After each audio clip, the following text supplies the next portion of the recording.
Être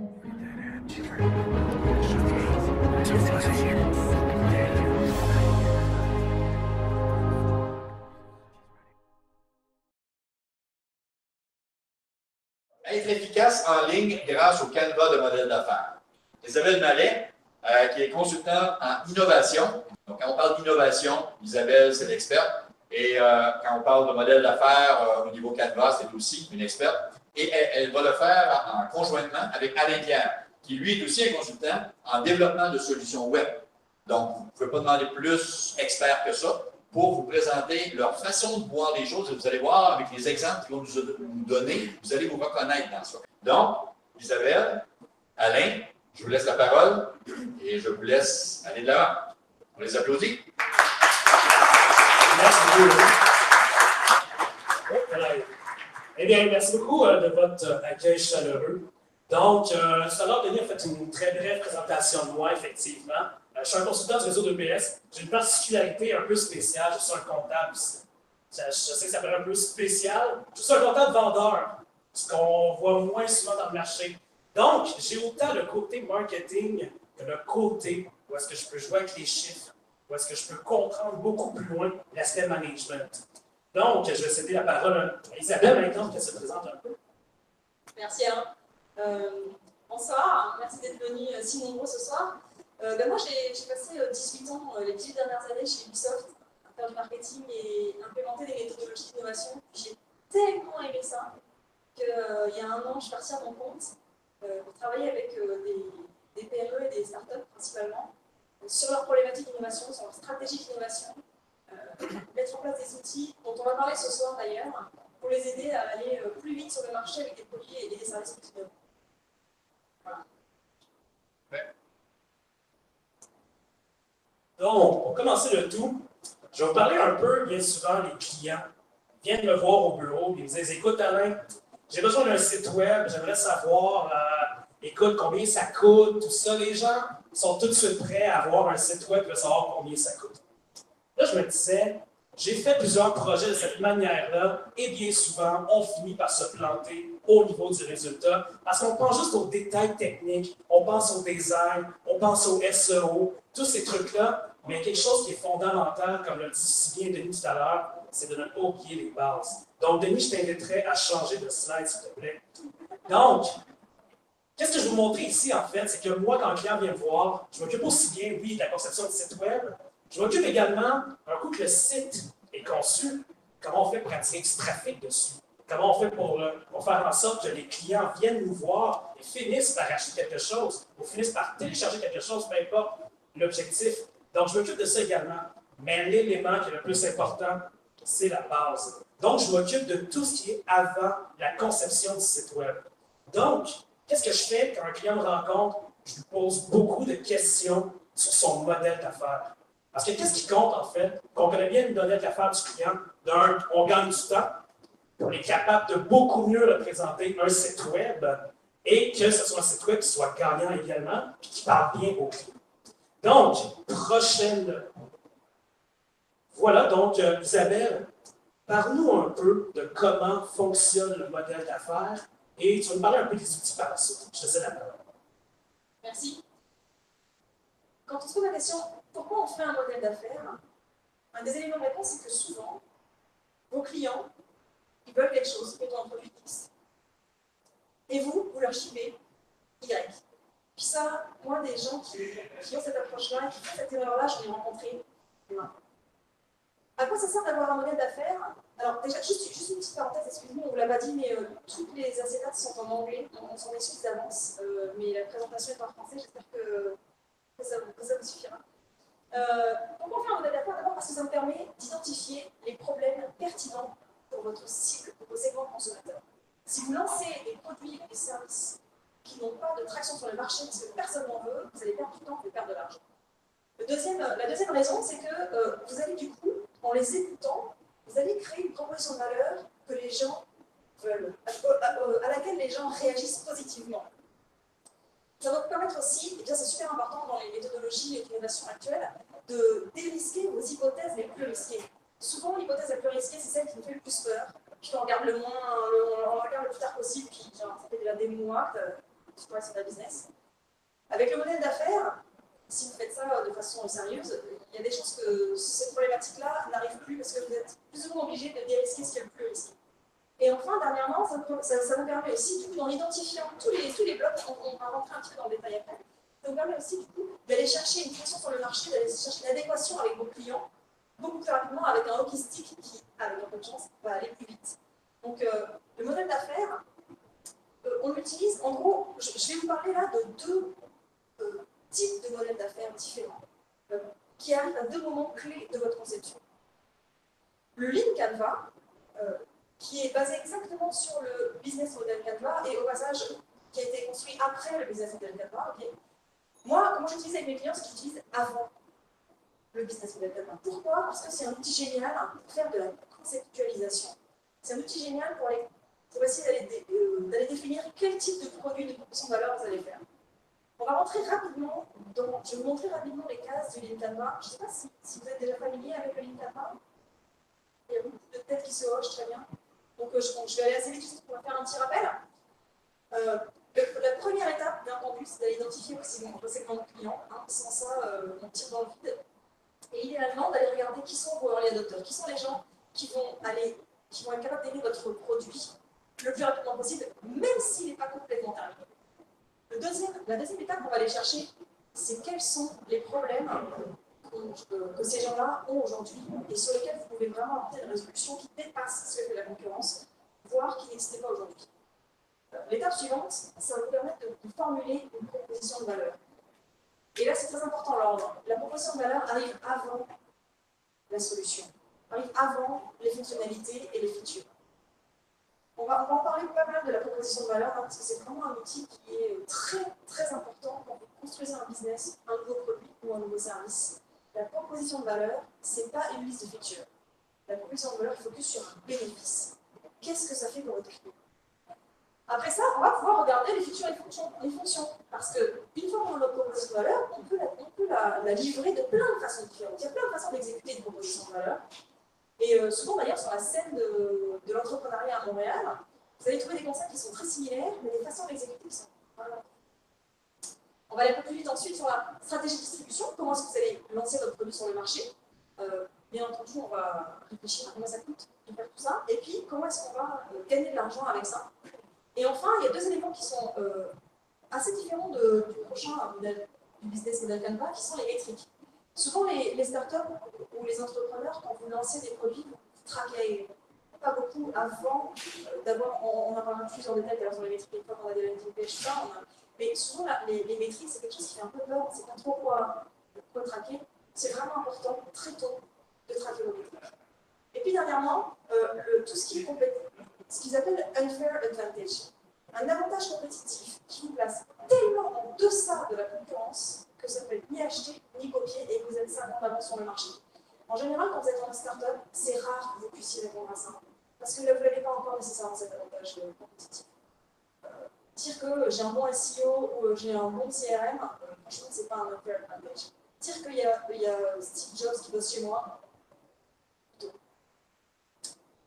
Et alors là, du coup, je vais passer avec du micro à Alain qui va vous montrer comment est-ce qu'il a utilisé le Lean Canva dans un cadre business. OK. Dans ce cas-ci, qu'est-ce que j'ai décidé de faire? J'ai décidé de créer un exemple que j'ai monté de A à Z. C'est un exemple d'une éventuelle start-up, peut-être que je vais monter ou non. Donc, juste pour vous parler un peu de ce modèle-là et comment je l'ai modélisé grâce à l'outil ici, je veux juste savoir à main levée. Est-ce qu'il y en a qui connaissent Renault Assistance ou bien Smart Renault? Oui, mettons à main levée, pour que je puisse voir vite. OK, je l'explique très brièvement pour ceux qui ne connaissent pas le modèle d'affaires de Smart Renault ou de Renault Assistance. C'est dans le domaine de la rénovation. Donc, par exemple, les gens qui ont un projet de rénovation, eux, qu'est-ce qui se passe? C'est que pour ne pas qu'ils perdent du temps, j'ai un projet pour refaire ma cuisine. Donc, comment je fais pour avoir des soumissions de différents entrepreneurs de manière gratuite? Puis ensuite, j'ai juste à choisir la solution que je veux. Donc, puis l'entrepreneur va venir chez moi par la suite pour faire les réparations.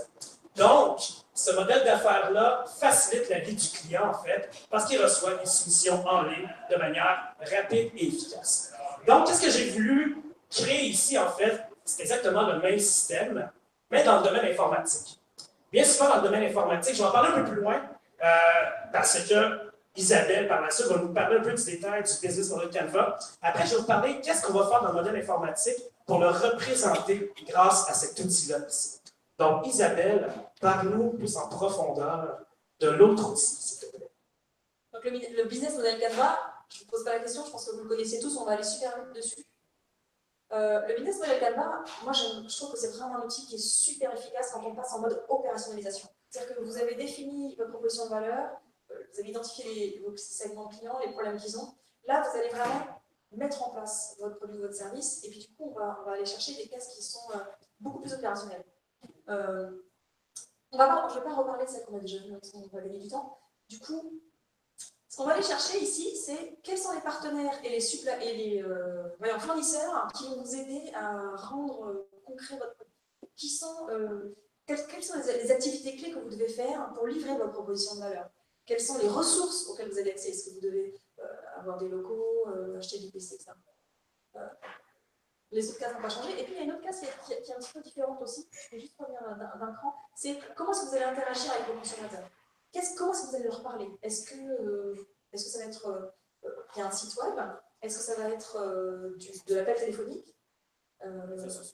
Les médias sociaux, exactement, merci. Donc, voilà.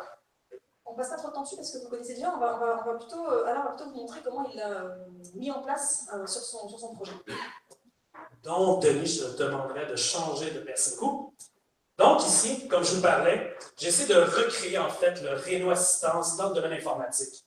Donc, comme on l'a dit précédemment, on va commencer par choisir. Denis, est-ce que tu pourrais changer? Parfait. Encore, oui. Regardez, qu'est-ce qu'on va faire? Non. Denis, reviens en arrière, s'il te plaît. Merci beaucoup. Donc, le plus important, comme on l'a dit, c'est de commencer avec le segment de consommateur. Parce que dans le fond, si vous ne connaissez pas le client auquel vous allez parler, comment vous allez faire pour passer de bons messages? Et également, vous allez créer justement un effet où est-ce que vous allez avoir de la difficulté à voir comment que votre clientèle va réagir en fait.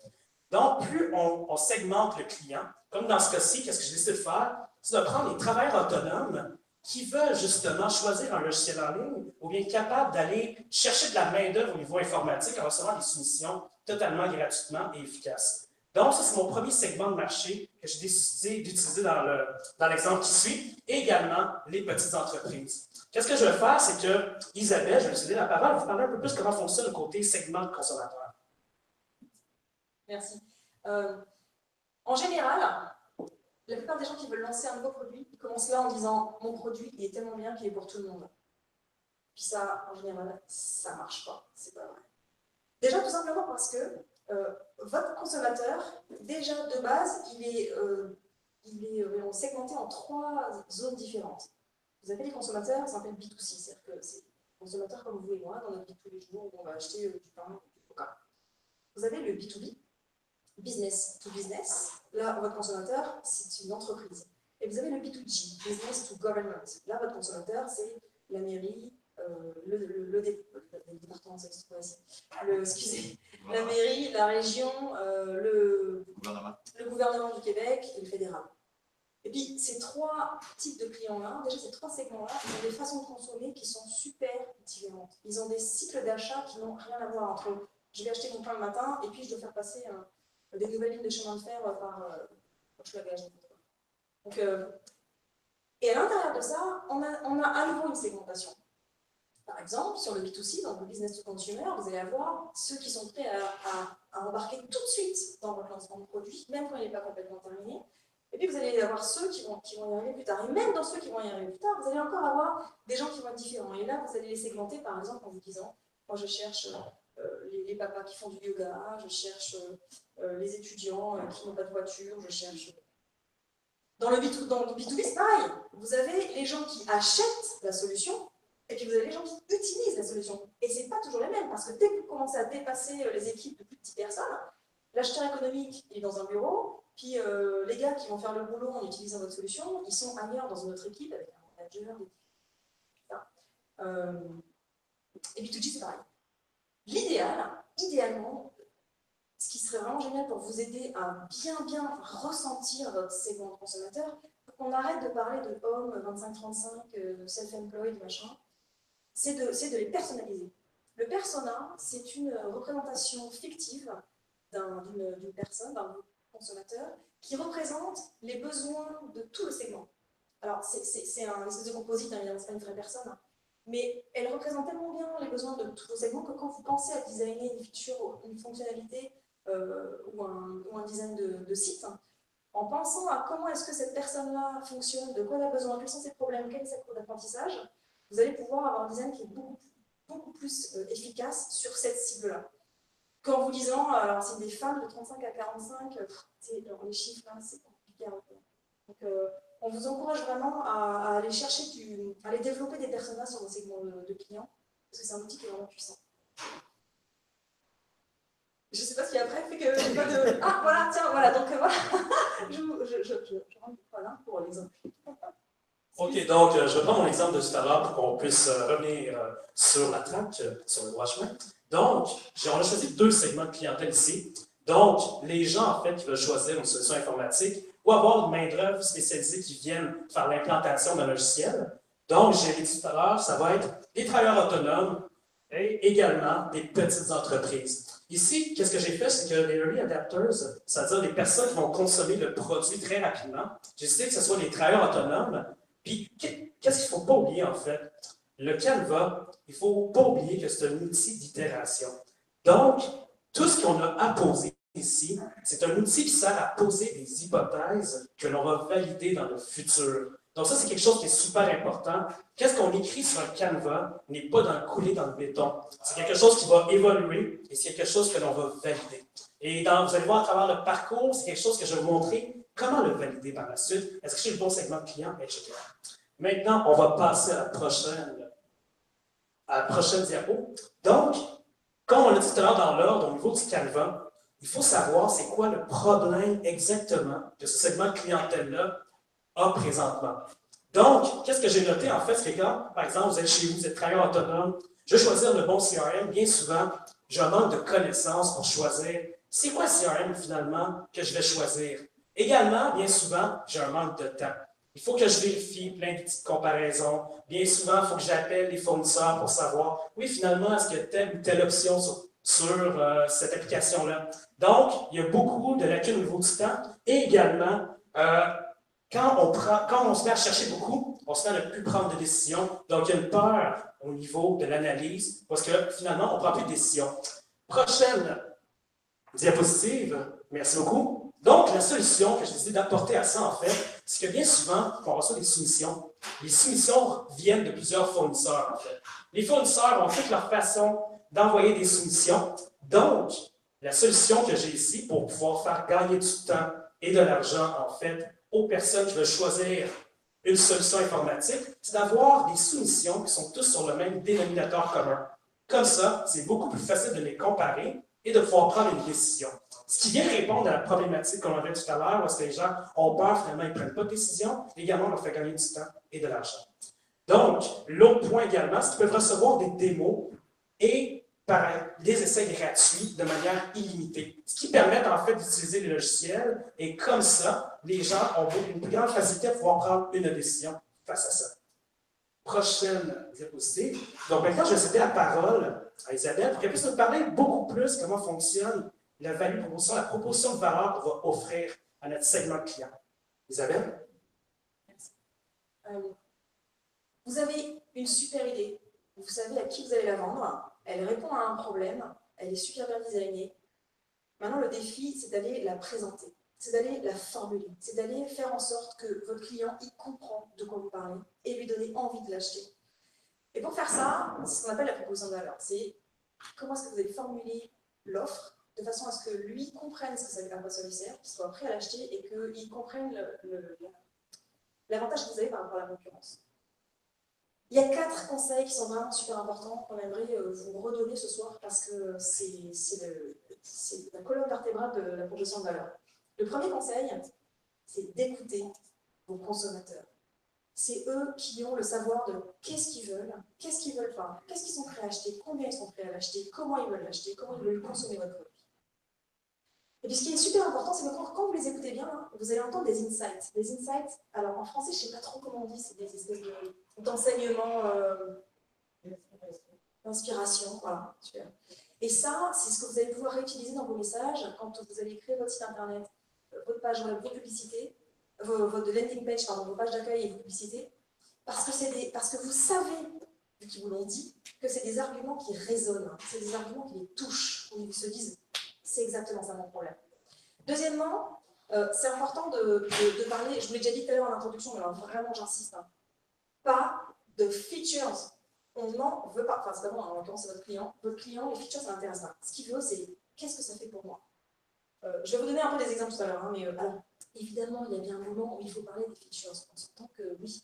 Sauf que quand vous allez travailler sur votre proposition de valeur, surtout essayez de ne pas penser feature. Puis ça, tout le monde le fait moi-même, hein, quand je fais mes trucs, j'ai tendance à y aller parce qu'on a envie de tout décrire, on a envie de tout dire, notre produit est tellement génial.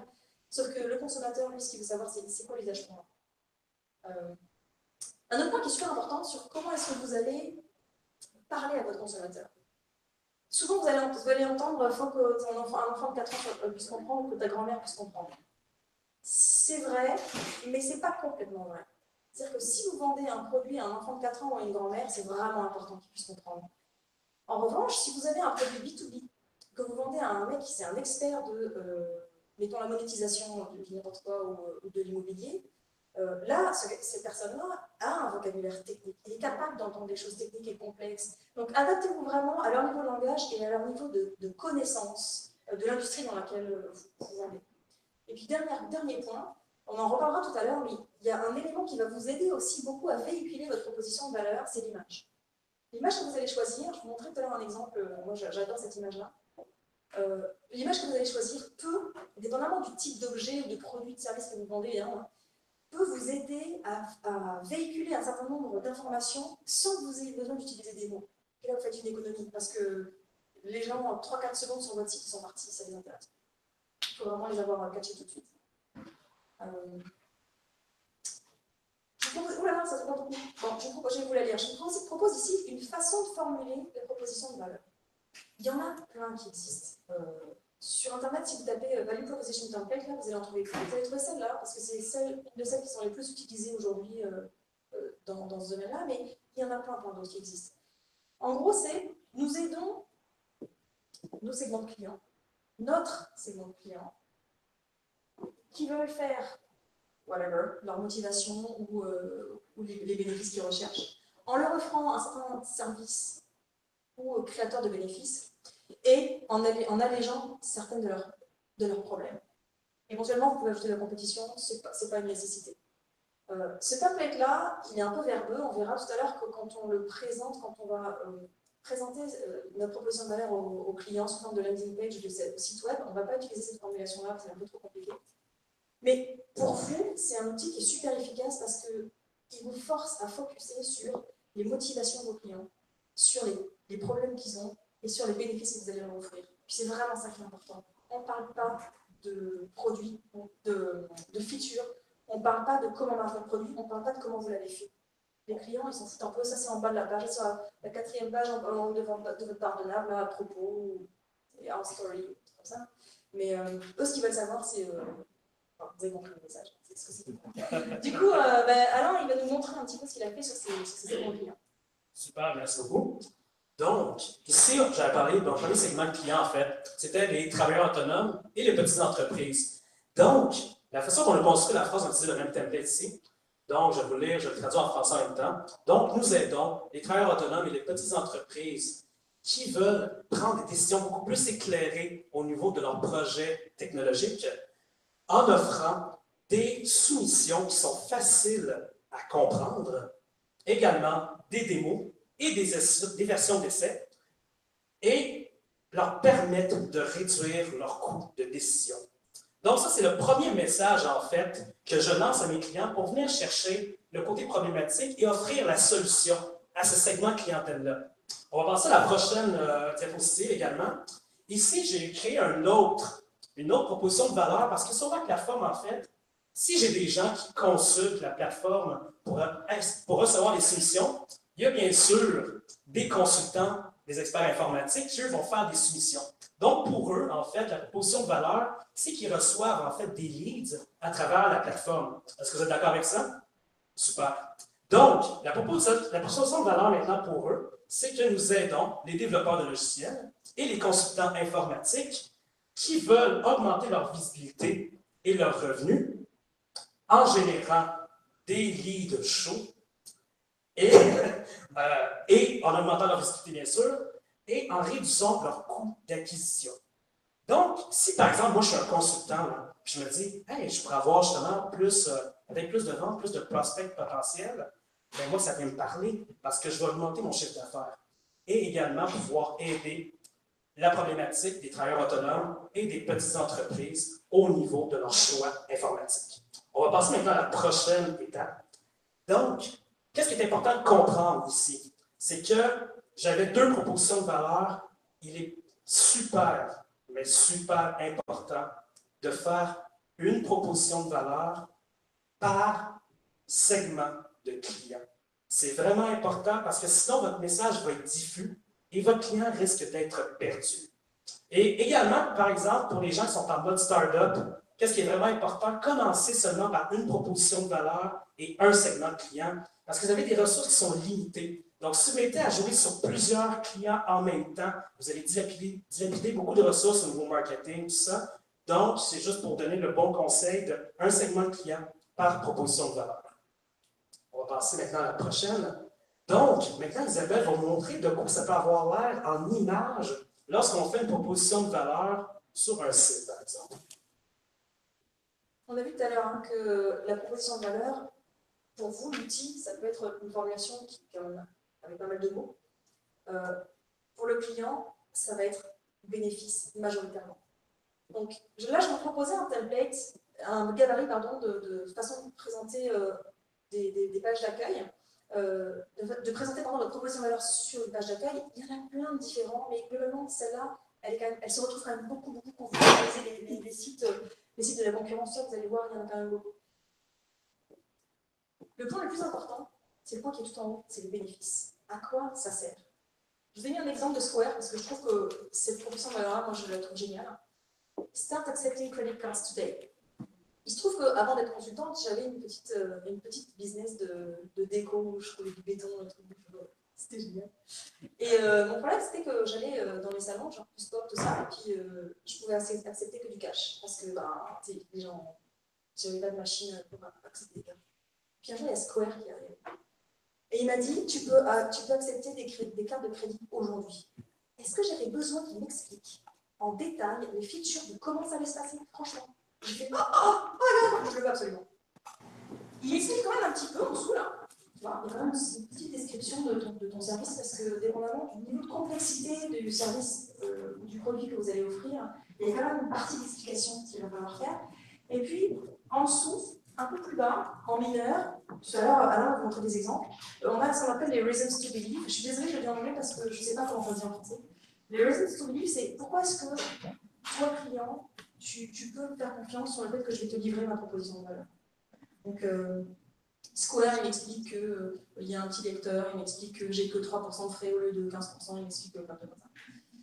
Et il y a l'image. Une image vaut mieux le mot. Là, j'ai pas besoin qu'il m'explique qu'il y a un petit lecteur et comment ça marche et tout ça. Je vois ça, j'ai fait. J'aurais même pu me passer des mots, en fait, tellement ce truc est clair. Alors, on n'est pas tous dans une situation où on va pouvoir avoir ce genre d'image pour expliquer notre produit ou service. Ok, d'accord. Mais il y a probablement des images qui vont pouvoir faire passer des émotions, faire passer des bénéfices, faire passer, au-delà de la fonctionnalité, il y a de la recherche à faire sur les images que vous pouvez utiliser. Donc, voilà, il y en a d'autres des façons de faire, mais en tout cas, celle-là, je trouvais vraiment super efficace et qui fonctionne vraiment bien.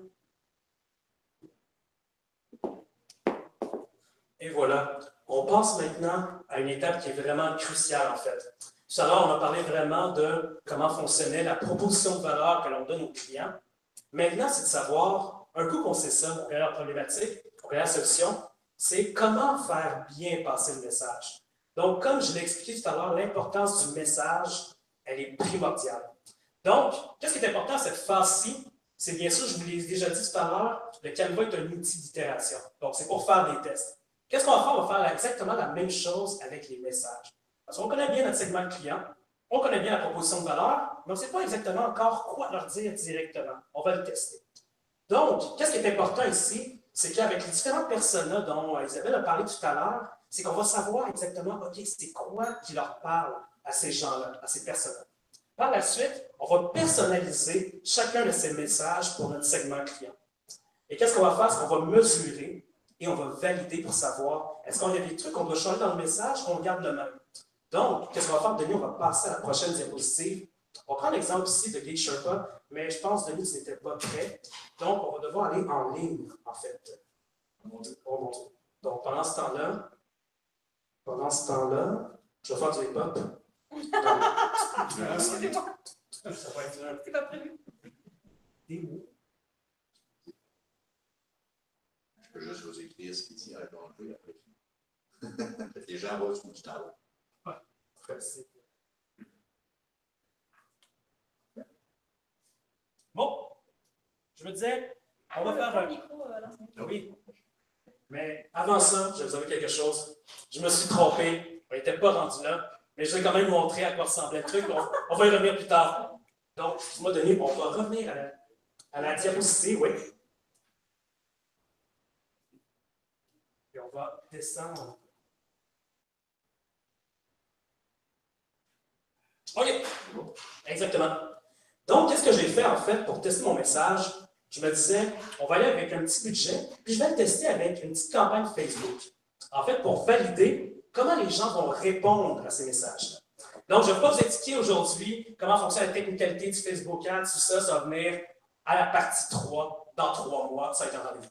Donc, au départ, je me disais, on va commencer avec le segment client, qui sont les gens qui reçoivent des leads, en fait. Donc, les gens qui veulent faire plus de ventes, etc. Au départ, j'avais testé un message. Mon premier message, en fait, c'était « Vous êtes un consultant informatique, inscrivez-vous sur la plateforme ». J'ai testé ce message-là, puis en même temps, je me disais, je vais tester un message qui va être un petit peu plus pointu pour les gens qui sont des experts seulement pour les CRM. Juste pour voir à quoi va ressembler le niveau d'attraction quand je suis plus précis versus quand je vais plus large. Donc, à ce moment-ci, je suis allé plus large ici, parce que je voyais que mon taux d'attraction, en fait, était beaucoup plus fort. Donc, je suis allé avec ce message ici. You are a CRM expert. Subscribe and receive 50% more leads. Donc, j'ai vu que mon taux de conversion, on va en parler plus tard, était beaucoup plus élevé avec ce message-ci. Maintenant, Denis, je vais te demander de prendre ça. Voilà. Donc, ici, j'ai testé un autre message, en fait, du côté, en fait, des travailleurs autonomes et des petites entreprises. Donc, j'ai repris, en fait, la problématique et je l'ai relancée, en fait, ici. Et j'ai testé ce message-ci. C'est « Receive free quotes for a project, save 40% time, save $1,000. » Donc, ça, c'est des tests que j'ai fait, en fait, de savoir, finalement, c'est quel message qui va être le plus pertinent pour que je puisse le mettre sur le site et marteler le message pour que le client comprenne bien. Qu'est-ce qu'on va faire? On va passer à l'exemple maintenant de ma landing page. OK, parfait. Donc, est-ce que tout le monde sait c'est quoi une landing page? Qui ne sait pas c'est quoi en levant la main? Personne n'a osé lever la main, je m'en doutais un peu. Donc, une landing page, qu'est-ce que c'est en fait? C'est que c'est une page web qui permet en fait de faire en sorte d'attirer les visiteurs sur la page et de faire en sorte de le convertir et qu'il fasse des actions sur la page. Donc, c'est vraiment important et on va mesurer ces actions-là par la suite. Donc, la façon que ma landing page est montée ici, en fait, j'ai changé le message parce que je me rendais compte que ce message-là, que je vais montrer, ce n'est pas le même message que vous avez vu tout à l'heure. Au niveau des travailleurs autonomes, également des petites entreprises. Donc, ici, j'écris « Receive a free, easy to understand quotes, save $1,000, and a lot of time to compare IT solutions. » Je me suis rendu compte, avec ma mini-campagne, que les gens étaient beaucoup plus réceptifs à ce message-là. Donc, si les gens sont plus réceptifs à ce message-là, c'est le message que je vais marteler et probablement mettre sur mon site. Donc, également, qu'est-ce qui est important de comprendre, c'est qu'on veut absolument pousser les clients à faire une action sur le site. Moi, qu'est-ce que je voulais avec ce site-là, en fait, c'est que je voulais que les gens se créent un compte gratuit pour qu'ils puissent commencer à recevoir les soumissions. Donc, je voulais voir comment que les gens allaient allait justement passer à l'action là-dessus. Donc, j'ai mis un incitatif ici. Créez-vous un compte gratuit et recevez un free e-book qui s'appelle How to choose the right software and expert in less 40% less time and save money. J'ai repris en fait ma problématique et je l'ai mis dans le nom du e-book. Donc, si on descend un peu, puis ensuite, bien sûr, attendez juste un petit instant, Denis. Donc, j'ai mis un bouton ici de Call to Action pour qu'ils puissent créer leur compte. Par la suite, si on descend, là, on s'entend que les gens ne me connaissent pas. C'est un truc qui est nouveau. Donc, qu'est-ce qu'on veut faire? Les gens sont émotifs. Les gens sont bien sûr des fois sur leur regard, ne comprennent pas exactement le système. Donc, qu'est-ce qu'on va faire? On va jouer sur l'émotion. On va montrer maintenant comment fonctionne la plateforme, mais il faut le montrer de manière simple. Donc, j'ai dit ici how it works. Donc, j'ai utilisé des termes vraiment précis, Tree Easy Step. Comme ça, les gens ne se cassent pas la tête. Déjà que le milieu informatique, un milieu qui est complexe, un milieu qui est long de prendre des décisions, on se casse la tête. Donc, il faut montrer que c'est facile, que c'est simple pour le client. Donc, j'ai décrit ici les trois justement, steps majeurs sur la plateforme. Des fois, les gens ne sont pas nécessairement convaincus, on n'a pas nécessairement tout compris. On va descendre un peu. Donc, j'ai intégré une vidéo. Parce que statistiquement parlant, des vidéos, le taux de conversion est beaucoup plus élevé qu'on ajoute des vidéos avec des longueurs plus petites. Donc, ça me permet justement de tester, en fait, si justement les gens vont être cliqués également pour regarder la vidéo. Donc ça, déjà là, ça me donne des indices afin de savoir c'est quoi que le client recherche sur ma page et qu'est-ce qui l'intéresse. Donc, en ayant tous ces indices-là, quand je vais vouloir faire un site web par la suite, je vais être capable de reprendre ces mêmes indices-là parce que j'ai des métriques qui m'approuvent que c'était ce qu'ils cherchaient. Donc, on va pouvoir les reprendre et les mettre en place par la suite. Donc, si on continue, pour m'assurer, en fait, que émotivement, le client soit beaucoup plus détendu, je vais parler beaucoup plus des bénéfices pour lui. Si, par exemple, je compare avec ce qu'Isabelle a dit, Isabelle a mis les bénéfices en haut. Mais en fait, qu'est-ce qu'il faut comprendre? C'est qu'il n'y a rien de parfait, il faut tester et valider. Donc, moi, je décide de mettre les bénéfices dans le bas pour savoir, est-ce que si je les mets dans le bas, est-ce que ça va avoir un impact? Puis on pourra tester cet impact-là pour savoir, est-ce que je dois changer de place par la suite? C'est un peu du A/B testing, bien souvent. Donc, on va changer des éléments du site pour savoir qu'est-ce qui est le mieux, en fait, pour le client, puis où est-ce que le client va plus réagir face à ça, au niveau de l'ordre des choses. Donc, les bénéfices que j'ai mis pour lui, je les ai repris. Donc, sauver de l'argent, sauver du temps et recevoir des soumissions gratuites et faciles. On va descendre encore. Qu'est-ce que j'ai décidé de faire en même temps? C'est de montrer des preuves. Des gens qui ont utilisé la plateforme, qui ont été satisfaits, qu'est-ce que ça leur a apporté pour eux. Donc, j'ai repris à travers les témoignages la problématique et comment pour eux le bénéfice les a affectés. Comme ça, émotionnellement, le client est beaucoup plus à l'aise de prendre une décision. Et si jamais en haut, il n'a pas créé de compte, j'ai rajouté quand même un autre call to action en bas, c'est-à-dire un incitatif à prendre des actions, puis ça, on regarde ici, pour que la personne télécharge le e-book finalement. Et ça, les call to action, c'est la chose la plus importante. Bien souvent, les gens font cette erreur-là de ne pas mettre d'incitatif à l'action. Donc, les gens, en fait, ce qu'on veut savoir, c'est qu'est-ce qu'ils font sur le site. Donc, ici, pour les inciter à ce qu'ils donnent de l'information, je leur donne un incitatif là-dessus. C'est un peu ce que je vais montrer ici. Donc, ça, c'est un test pour savoir comment que les gens réagissent face à cette phase d'atterrissage-là. On va passer maintenant à la prochaine diapositive. Denis.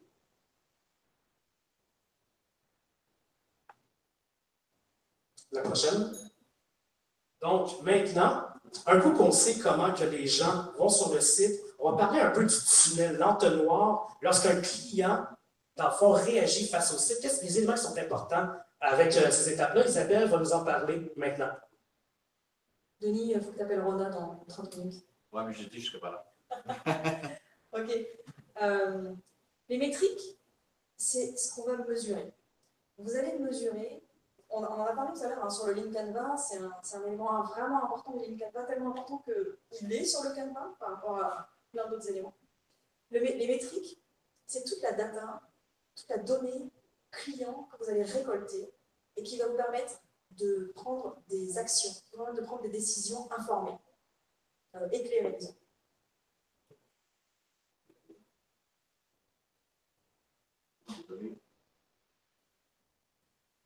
On va vous passer une page publicitaire.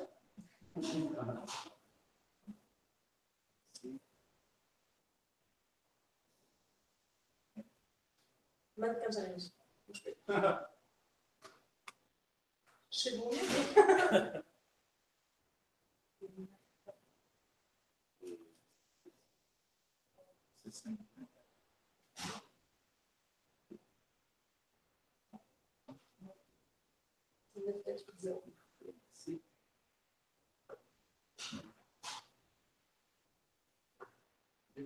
Magnifique. Alors, les métriques, il y a plein de métriques, et puis Alain va vous donner des exemples précis, et moi je reste plutôt en hauteur, vous donnez du global, mais en gros, vous avez une sorte d'entonnoir que vous allez, dans lequel vous allez faire passer vos clients, idéalement, et que vous allez traquer tout le long, mesurer les actions qu'ils font, pour vérifier comment ça se passe. De façon assez, elle est vraiment, l'acquisition, c'est comment est-ce que vos utilisateurs vous trouvent, comment est-ce qu'ils parlent de vous, combien est-ce qu'il y a d'utilisateurs qui arrivent sur votre page. Ensuite, on a l'activation. L'activation, c'est l'utilisateur fait une action que vous lui avez demandé de faire. Dans le cas de Alain, tout à l'heure, par exemple, c'était créer un compte. Ça peut être donner des mots, acheter un produit, ça peut être passer à la page suivante, ça peut être pas mal de choses. Et ce qui est important ici de vérifier dans l'activation, c'est quel est le niveau d'expérience de vos clients. Combien il y en a qui s'en vont, combien il y en a qui finissent à l'action. Ensuite, on va regarder la rétention. La rétention, c'est combien de clients reviennent utiliser votre produit-service, quand on est dans le cas d'un software, par exemple, ou reviennent sur votre site ou sur votre page, pour la réutiliser. Combien de gens, d'ailleurs, c'est pas forcément en ligne, mais combien de gens qui vont venir réutiliser votre produit? Bien sûr, le truc le plus important, on vérifie, c'est combien vous gagnez d'argent. À quel niveau vous gagnez de l'argent? Quel type de consommateur achète? Quel panier moyen? Quel profil de consommation ils ont, etc. Le retention et revenue, ce n'est pas nécessairement dans cet endroit-là. Nous, par exemple, dans les jeux vidéo, on regarde d'abord le revenu, et la rétention, ça vient après. Une fois que le client a acheté le produit et qu'il peut jouer en ligne, par exemple, c'est là où on traque la rétention. Donc, ces deux-là, ils peuvent être, dépendamment du type de produit que vous avez, ils peuvent être interchangeables. Et puis, le dernier indice que vous allez regarder sur la santé de votre produit, de votre service, c'est ce qu'on appelle le referral, excusez mon accent, avec les R vachement mal, c'est le côté viral. Est-ce que vos clients aujourd'hui recommandent votre produit et recrutent eux-mêmes d'autres clients pour vous? Et plus la viralité est puissante, et plus vous avez un moteur de croissance qui va aller vite et qui ne va pas vous coûter cher. Parce que du coup, en termes de coût d'acquisition client, ça ne vous coûte rien, c'est vos clients qui font le boulot, donc c'est parfait. Et du coup, ce qui est intéressant là-dedans, ça c'est une vision assez high-level, mais Alain va vous montrer en détail qu'est-ce que ça veut dire, les métriques qui rentrent dans ces blocs-là. Merci Isabelle. En fait, je ne vais pas vous parler de tous les métriques, mais je vais vous parler de métriques qui sont essentielles quand on parle de web. Je ne vais pas tous vous en parler, mais ça va déjà vous donner un bon aperçu en fait. Qu'est-ce qu'on va mesurer en fait? C'est par exemple le nombre de visiteurs qui sont venus sur notre page d'atterrissage ou sur notre site web. On va mesurer également les visiteurs uniques. On va également mesurer le nombre de pages vues dans le cas d'un site web. Et ce que je vous parlais tout à l'heure, un élément qui est extrêmement important, c'est le taux de conversion. On va en parler un petit peu plus tout à l'heure. Également, ce qu'on appelle le bounce rate. Ça, on n'en parlera pas aujourd'hui, ça va faire l'objet d'une autre présentation. Le temps sur les pages, le nombre de leads également, qui sont générés par cette page-là. Également, le coût d'acquisition d'un client, qui est une métrique primordiale, et on va en parler tout à l'heure pourquoi. Donc, Denis, je te demanderai de changer de page. Donc, qu'est-ce que j'ai fait en fait dans ce cas-ci? J'ai décidé en fait de mesurer certains de ces métriques-là, puis j'ai pris une échelle d'une semaine en fait, en testant 2 messages, comme je vous parlais tout à l'heure. Donc, j'ai pris le segment clientèle ici, où est-ce que ce sont les travailleurs autonomes et les petites entreprises. Donc, dans les 2 cas, sur la même période d'une semaine, j'ai passé un message différent. Le premier message que j'ai passé, c'est « Choose the best software ». Un message très large, en fait. Donc, avec ce message-là, en fait, j'ai attiré 120 visiteurs et il y a 8 visiteurs qui ont rempli le formulaire. Si on passe à la prochaine slide ici, sur la même période d'une semaine, en fait, qu'est-ce que j'ai fait? J'ai changé mon message, j'ai pris exactement le même message que je vous ai montré tout à l'heure, qui est un message qui est beaucoup plus précis, qui va chercher encore plus la problématique du client. On peut voir ici, il y a une nette différence que sur la même semaine, j'ai eu 212 visiteurs et j'ai 57 personnes qui ont rempli le formulaire. Ce qu'on peut voir qu'il y a une augmentation ici, je m'appelle bien environ 19 %, c'est bien ça? Je ne me rappelle plus de la slide d'avant, mais bref, il y a une augmentation. Donc, qu'est-ce qu'on peut comprendre ici, c'est l'importance du message. Plus votre message est précis, plus on vient chercher la problématique du client, plus votre taux de conversion va être élevé. Donc, bien sûr, il y a d'autres éléments qui tournent autour de ça, par exemple les images qu'on va utiliser, l'ordre dans lequel on va présenter notre proposition de valeur. Donc, c'est juste pour dire l'importance du message est vraiment là. On va passer maintenant à la prochaine présentation. Pardon. Donc, je vais vous parler maintenant des outils qui sont pertinents pour faire un petit wrap-up là-dessus. Donc, le premier élément, bien sûr, c'est le Lean Canva. Le Lean Canva, pour faire un petit récapitulatif, va vous parler bien sûr de la problématique que le client va avoir et quelles solutions qu'on va apporter à notre segment client. Il y a le Business Model Canva qui parle de comment fonctionne votre business de manière très large et ça va nous donner une idée claire en seulement une page de comment fonctionne votre modèle d'affaires. Également, un autre outil qui est super utile pour vous lorsque vous voulez tester votre message, également tester pour savoir si votre site est vraiment attrayant, en fait, c'est des plateformes de landing page. Je vais vous donner quelques noms si vous voulez le noter. Par exemple, il y a Instapage, Unbounce. En tout cas, si vous tapez comme mot-clé landing page, vous allez en trouver plusieurs. Également, un outil qui est vraiment indéniable. Puis là, je ne veux pas qu'on rentre dans le marketing en ligne aujourd'hui, mais c'est vraiment pour tester vos messages, c'est de faire des campagnes de bannières sur Facebook. Les campagnes de bannières sur Facebook vont vraiment vous aider à attirer du trafic vers votre site, vers la landing page. Vous allez pouvoir évaluer justement ces taux de conversion-là, en fait, pour savoir quel message qui réussit mieux. Facebook, c'est vraiment un outil qui est indéniable à ce niveau-là. Également, et ça, c'est un outil que j'adore, en fait, c'est un outil qui vous permet de pouvoir enregistrer tout ce que le client fait lorsqu'il passe sur votre site. Donc, ces outils-là, en fait, vont vous permettre de voir si, par exemple, un client rentre sur mon site, admettons, je suis sur un site de commerce électronique, par exemple, dans votre cas. Donc, si, par exemple, je vois que le client rentre, est en train de lire tout ça, passe une autre page, est en train d'acheter quelque chose. Tout à coup, il met ce produit-là dans le panier, mais tout à coup, je me rends compte qu'il ne l'achète pas. Là, ces outils-là vont nous permettre de savoir pourquoi finalement il n'a pas fait la transaction complète, mais pourquoi il n'a pas rempli le formulaire, pourquoi il n'a pas rentré sa carte de crédit.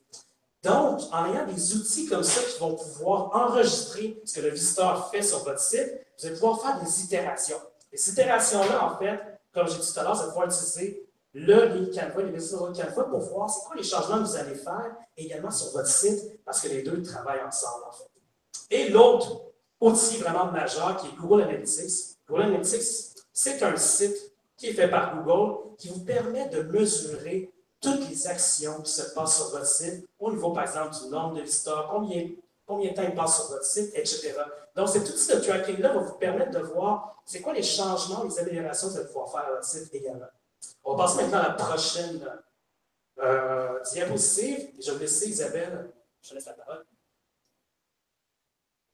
On a vu là comment le Lean Canva, le Business Model Canva, les personas, le Value Proposition Design, comment tous ces outils-là peuvent vous permettre de mettre en place une business qui a une vraie valeur, qui apporte une vraie valeur au client et qui vous permet de capturer la valeur. On a vu aussi comment est-ce que ça peut vous être utile quand vous allez déployer vos messages en ligne ou pas en ligne, hein, peu importe, mais parce que globalement, ça peut faire la même chose. Déployer vos messages vers vos segments clients. Maintenant, un autre usage du Lean Canva et du Business Model Canva, c'est de décider, c'est de prendre des décisions stratégiques. C'est de décider si, quand vous êtes en train de développer, mettons, un service ou un produit, si vous êtes sur la bonne track ou s'il faut pivoter. Le pivot, c'est un changement de direction où on a un pied au sol, puis il y a l'autre qui bouge. Ça veut dire qu'on n'est pas en train de tout scratcher, tout mettre à la poubelle et tout refaire. Le pivot, c'est on peut faire des évolutions stratégiques sur une ou plusieurs des cases du modèle d'affaires. Par exemple, vous pouvez décider que votre proposition de valeur va changer. Mettons, je lance un service une boutique de vélo sur Internet, puis je me rends compte que personne n'achète. En revanche, peut-être que si j'essaye une boutique de skateboard sur Internet, ça va mieux marcher. Là, remarquez bien que en termes de modèle d'affaires, ce que j'ai changé, c'est seulement ma proposition de valeur, parce que globalement, mes clients n'ont pas changé, c'est toujours des jeunes urbains qui veulent faire du sport. Je n'importe quoi, mais l'idée. Mais vous pouvez aussi pivoter sur votre segment client. Vous pouvez vous dire, bah, tiens, je me rends compte que sur ma boutique de vélo, les jeunes urbains qui veulent faire du sport, ça ne les intéresse pas. En revanche, je ne m'étais pas rendu compte que les mères de famille, elles adorent l'idée.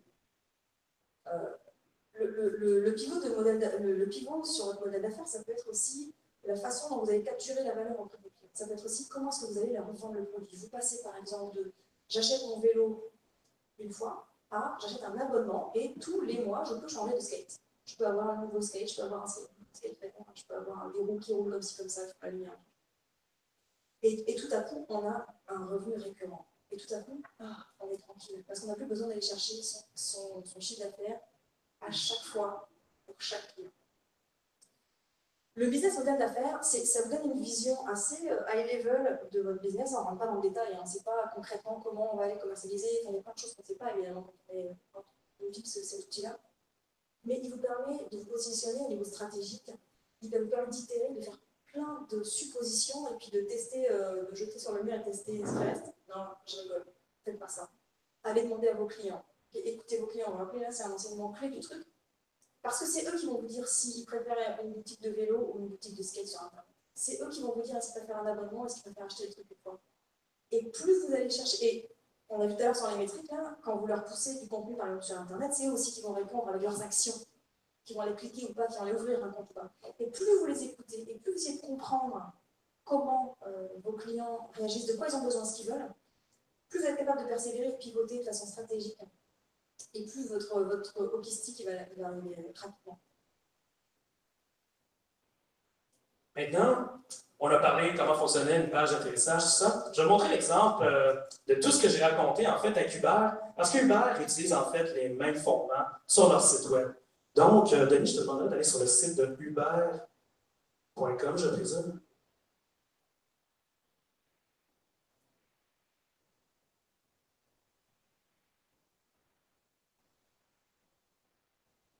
Merci beaucoup. Donc, on peut voir tout de suite sur le site de Uber, en fait, la façon qu'ils l'ont fait. Ça ressemble un peu à la landing page que j'ai faite tout à l'heure. Donc, on a une image qui est évocatrice qui montre le conducteur qui a du plaisir. Et on commence directement avec ce qu'on appelle un call to action. Vous savez, prendre des photos, excusez-moi. Donc, un call to action. Donc, le call to action est à droite pour justement solliciter directement des... Il y en a deux. Wow. Ah oui, effectivement, il y en a un en haut et un ici à droite pour inciter les gens à s'inscrire en tant que conducteurs. Qu'est-ce qui est important aussi à comprendre sur le site d'Uber, c'est que Uber a travaillé sur une proposition de valeur également par segment de consommateurs. On le voit en haut, la façon de monter leur site. Donc, d'un côté, en haut à gauche, on a Ride et de l'autre côté, on a Drive. Donc, c'est d'un côté, on parle aux passagers et de l'autre côté, on parle aux conducteurs. Donc, si, dans le fond, Uber a deux segments clients qui sont les passagers et les conducteurs, c'est super important, lorsque vous faites un site, et par exemple, vous avez plusieurs services, de séparer, en fait, ces services-là par segment de clients. Parce que vos clients n'ont pas tous la même problématique et ne désirent pas avoir la même chose. C'est exactement ce que Uber a fait ici. Donc, je vais vous montrer l'exemple parce que comme c'est beaucoup plus évocateur. Quand va venir le moment, après que vous avez fini de faire justement, d'utiliser vos outils, de finaliser vos canevas, vous allez penser tout de suite à qu'est-ce que je dois mettre en place pour un site et quels sont les bons call to action que je vais utiliser pour être sûr que mes segments consommateurs vont faire une action sur mon site. On va passer maintenant à la prochaine diapositive.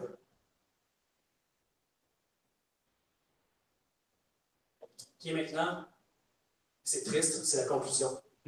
Donc, la première chose, en fait, qu'il faut penser, c'est que quand vous faites un site, que vous soyez un expert ou non, un champion du design, peu importe, un champion du marketing, il ne va jamais avoir rien de parfait. Donc, si vous attendez à faire un site qui est parfait, qui répond vraiment à toutes ces attentes-là, enlevez-vous ça de la tête, changez votre mindset. Pensez toujours à comment je vais faire pour valider ce que le client veut et ensuite je changerai. Mais on commence à quelque part. L'autre point également, c'est toujours garder le focus sur ce que votre client veut et c'est ce message-là qu'on va continuer à marteler sur le site. Marteler le problème, marteler c'est quoi les bénéfices pour ces clients-là, mais gardez toujours l'objectif qu'il faut garder le client dans votre section. Également, pensez toujours en termes de conversion. Et non pas nécessairement juste en termes de design de site, de la beauté. Pensez toujours en termes de conversion. On veut toujours que le client fasse une action sur le site. Pour vous, le bénéfice, en fait, c'est le fait de pouvoir mesurer ce que le client fait, également de récolter des données sur votre client. Et par la suite, en récoltant ces données-là, vous allez pouvoir savoir, est-ce que je continue vers la même voie ou est-ce que je change des éléments de mon site pour m'assurer que je réponds toujours de manière efficace à mon client? Parce qu'il y a peut-être un compétiteur qui va mieux y répondre que moi. Également, toujours mesurer et toujours valider ce que vous faites. Pour faire un retour sur le Canva vous sert à ça. Ce que vous prenez comme données pour valider, écrivez-le sur votre Canva puis changez les choses. Également, vous avez un maximum d'outils autour de vous pour pouvoir faire ça, en fait, et mettre tout ça en place. Ces outils, en plus, il y en a beaucoup qui sont gratuits là-dedans, puis des outils que vous allez pouvoir utiliser tous les jours. Si jamais vous avez besoin d'aide pour choisir ces outils-là, je vais être disponible également, je vais pouvoir dresser une liste qui va pouvoir vous aider à ce niveau-là. Donc, la prochaine diapositive, c'est maintenant l'heure des questions. J'espère que vous avez appris parce que j'ai vu des gens qui prenaient beaucoup de notes. J'ai l'impression d'être un professeur à l'université. Donc, j'espère que vous avez beaucoup appris. Et si vous avez des questions, je vous laisse la parole. Oui, j'en aurais une, moi. Oui, alors vous avez parlé des beaux modèles d'affaires, des beaux Canva, mais j'imagine que pour que cet outil-là nous apporte un bon résultat, il faut se préparer. Quel genre de préparation on doit faire pour avoir des résultats optimaux?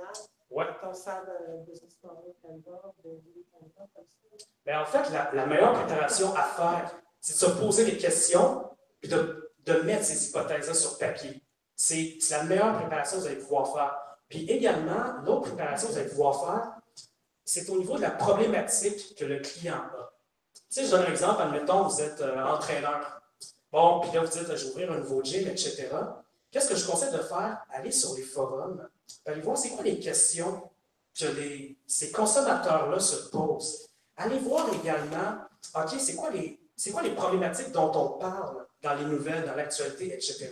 Bien souvent, les problématiques sont véhiculées à travers ces plateformes-là. Donc, allez chercher ces problématiques-là un peu partout. Ça va déjà vous donner une image, dans le fond, un big picture, une grande image sur quel genre de problématiques que vous avez les compétences de vous attaquer et sur lesquelles vous allez vous attaquer également, vous allez le valider. Donc, ça, c'est la meilleure préparation que vous allez pouvoir faire, c'est trouver ce qui est votre segment de clientèle et trouver c'est quoi la problématique qu'ils ont. Après, vous allez penser à comment on va trouver une proposition de valeur pour ces gens-là par la suite. Est-ce que ça répond à votre question? Oui. Super. Je vais juste rajouter deux choses en complément, je suis complètement d'accord avec Alain. Deux choses en complément. La première, c'est que il n'y a personne mieux que vos clients qui est capable de répondre à ces questions-là. Ça fait qu'une fois que vous avez écrit vos hypothèses, c'est important d'aller leur parler. Puis souvent, hyper souvent, le problème principal d'un entrepreneur, c'est d'aller parler à ses clients. Je ne sais pas pourquoi ça fait tellement peur, hein, mais souvent, c'est un frein énorme. Se dire, je vais devoir aller appeler 10 jeunes urbains qui font du skateboard pour savoir si ils trouveraient ça cool de l'acheter sur Internet et de le louer sur Internet, ça fait peur. C'est une rigueur que vous devez vous imposer, c'est super nécessaire. Vous ne pouvez pas faire l'économie de parler à vos clients. C'est super important. Après, il faut faire super attention parce que quand vous allez parler à vos clients, le risque que vous avez tous, c'est le biais. C'est-à-dire que vous trouvez que votre service est tellement génial que vous allez commencer à pitcher au lieu d'écouter ce que le client a à vous dire sur sa façon de consommer le skateboard. Ça, c'est le premier point pour complémenter ce que dit Alain, qui est écoute ton client. Le deuxième point, c'est que autour du modèle d'affaires, le modèle d'affaires, il ne vit pas tout seul dans le vide. Autour, il y a plein de choses qui se passent. Ce qui est vachement important, c'est d'aller regarder ce qui se passe au niveau macroéconomique. Qu'est-ce qui se passe dont vous voulez être global board, hein, vous voulez être une compagnie internationale du jour dès la naissance. Qu'est-ce qui se passe sur les autres marchés du monde? Il faut regarder les tendances en technologie, les tendances de consommation, il faut aller se renseigner là-dessus. Il faut regarder aussi qu'est-ce qui se passe au niveau régulation. Quelles sont les lois dans votre secteur qui vont vous empêcher ou vous contraindre? Et puis enfin, il faut regarder ce qui se passe dans votre industrie. Qui sont vos concurrents? Quels sont leurs arguments? Quelles sont leurs propositions de valeur? Où est-ce qu'ils sont meilleurs que vous? Et attention, ce n'est pas que les concurrents directs, c'est aussi les concurrents indirects. Parce que moi, avec ma petite boutique de skate sur Internet, évidemment, j'en ai pas. Je ne sais pas de vendre des skates sur Internet, mais moi, mes concurrents, ce n'est pas les gens qui sont sur Internet. Mes concurrents, c'est les gens qui ont des boutiques dans la rue, là. Ou les petits jeunes, c'est dans la rue. Enfin, dans la rue, tu vois ce que je veux dire, dans des vraies boutiques, dans des vraies boutiques avec porte et tout. C'est là qu'ils vont acheter leur skate, les jeunes. C'est pas sur Internet, nécessairement. Donc, c'est pas dans mon cercle très proche. Souvent, ce que j'entends dire, les gens qui lancent un business, ils disent non, mais moi, je suis pas de concurrent. Ça, les amis, c'est bullshit. Vous en avez des concurrents. Les consommateurs aujourd'hui qui ont un problème que vous essayez de résoudre, ils ont déjà des façons de les résoudre. Elles sont peut-être imparfaites, elles sont peut-être pas aussi pointues que ce que vous allez faire, mais elles existent. Renseignez-vous, regardez le pricing, regardez comment c'est livré, regardez les canaux de distribution, comment ils leur parlent. Oui, tu as raison, Louise, il y a beaucoup de préparation à faire avant. Et ça ne prend pas nécessairement beaucoup d'argent, hein, ça va prendre du temps. Hein, ça veut dire vraiment rentrer profondément dans toutes les datas qui entourent votre projet et surtout parler au consommateur. J'avais juste une autre question, je m'excuse. Quand on écoute les clients, là, tu parlais par téléphone, est-ce que ça fait une différence notable d'écouter le client par téléphone ou de le rencontrer? Quelle est ta recommandation? La différence qu'il y a plusieurs choses. La première chose, c'est le non-verbal. Quand je te regarde et que je te parle, il y a des choses qui se passent. 95% du message que je te passe, il est non-verbal. Pardon, 95% du message que tu vas retenir est non-verbal. C'est-à-dire que tu vas te rappeler de 5% de ce que j'ai dit, au passage, c'est hyper vexant. Et tout le reste, c'est l'énergie que je viens de convaincre, tout ça. Ce que ça veut dire, c'est que quand je vais te poser des questions sur comment est-ce que tu consommes le skateboard aujourd'hui, si ton non-verbal va me dire énormément de choses. Je vais sentir là où il y a des points de friction, je vais sentir là où tu n'oses pas me dire la vérité, je vais sentir là où tu me dis non, l'argent c'est pas un problème alors qu'en fait c'en est un. Au téléphone, et puis il y a ça, c'est le premier truc. Le deuxième truc, c'est le lien de confiance. Si je viens te demander des choses qui sont assez intimes, parce que l'histoire du skate sur Internet, c'est pas très intime, mais mettons que je veux parler de médication, de comment prendre vos médicaments, puis c'est des trucs que tu n'as pas forcément dans tout le monde, ou d'argent. Je vais lancer une fintech. Puis je veux savoir comment vous faites vos épargnes, machin, vos trucs. Forcément, il va raconter. Au téléphone, là, tu vas avoir un taux de rejet qui est énorme. Si c'est en face à face, petit à petit, tu vas l'amener la personne à te faire confiance, puis à te lâcher des choses. Pour moi, leur parler de visu, tu vas décoder tellement plus d'infos, la data va être tellement plus riche. Franchement, alors, ça c'est vrai pour les premiers entretiens. Au bout d'un moment, quand tu estimes que tes hypothèses, tu les as quand même pas mal validé, tu vas peut-être pouvoir passer à un mode plus rapide à faire du téléphone. Mais toutes les hypothèses où vous sentez qu'il y a un risque et que vous n'êtes pas capable vraiment d'y aller assez profondément dans votre compréhension de la problématique, des freins, tout ça, essayez de leur parler en face à face. Je sais que c'est dur. Lisez des choses aussi au passage sur Internet sur comment faire parce qu'on a tous tendance à biaiser les gens, vraiment beaucoup là. Donc faites attention à ça parce que vous allez recevoir que du feedback qui ne sert à rien si vous le biaisez. C'est juste si tu t'en perds, c'est dommage. Donc, faites attention, pas biaisé, mais voilà, c'était pas... C'est moi qui vais vous le voler. On aurait sûrement d'autres questions, là, mais c'est le temps qui nous manque. Il faut aussi faire du réseautage. C'est ça qu'on est ici. Donc, je pense que tout le monde a apprécié. Moi, j'ai beaucoup apprécié. Merci beaucoup, Isabelle. Très, très bon travail. Merci. C'est excellent. Alain. Alors, on va vous applaudir, n'est-ce pas?